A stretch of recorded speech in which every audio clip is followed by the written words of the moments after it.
ನಮಸ್ಕಾರ, ನಾನು BR ನಾಯ್ಡು. ರಾಜ್ಯಾದ್ಯಂತ ಬಿಸಿಲಿನ ಧಗೆ ಹೆಚ್ಚಾಗುತ್ತಿದೆ. ಉರಿ ಬಿಸಿಲು, ಬಿಸಿ ಗಾಳಿಯಿಂದ ಹಗಲಿನಲ್ಲಿ ಓಡಾಡುವುದು ಕಷ್ಟವೆನಿಸುತ್ತಿದೆ. ತಲೆನೋವು, ಆಯಾಸ, ಮೈಮುರಿಯುವಂತ ಸಮಸ್ಯೆಗಳು ಉದ್ಭವಿಸುತ್ತಿವೆ. ಕೋಲಾರದಿಂದ ಹಿಡಿದು ಉತ್ತರ ಕರ್ನಾಟಕದವರೆಗೆ ತಾಪಮಾನ 37 ಡಿಗ್ರಿ ಸೆಲ್ಸಿಯಸ್ ದಾಟುತ್ತಿದೆ. ಬರೀ ಮನುಷ್ಯರಷ್ಟೇ ಅಲ್ಲ, ಪ್ರಾಣಿ ಪಕ್ಷಿ ಗಿಡ ಮರಗಳು ಈ ಬೇಗೆಗೆ ತತ್ತರಿಸುತ್ತಿವೆ.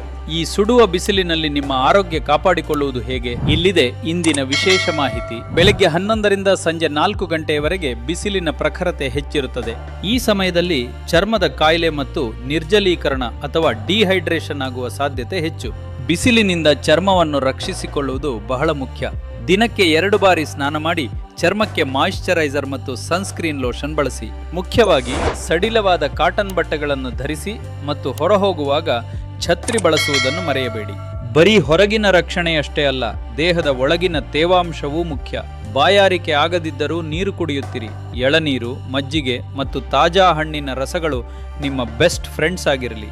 ಎಣ್ಣೆ ಪದಾರ್ಥ, ಮಸಾಲೆಗಿಂತ ಹಣ್ಣು ತರಕಾರಿಗೆ ಮೊದಲ ಆದ್ಯತೆ ನೀಡಿ.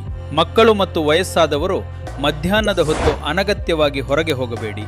ಈ ಬಿಸಿಲಿನಲ್ಲಿ ನಮಗೆ ಬಾಯಾರಿಕೆ ಆದರೆ ಕೇಳುತ್ತೇವೆ, ಆದರೆ ಆ ಮೂಕ ಪ್ರಾಣಿ ಪಕ್ಷಿಗಳ ಬಗ್ಗೆ ದಯೆ ಇರಲಿ.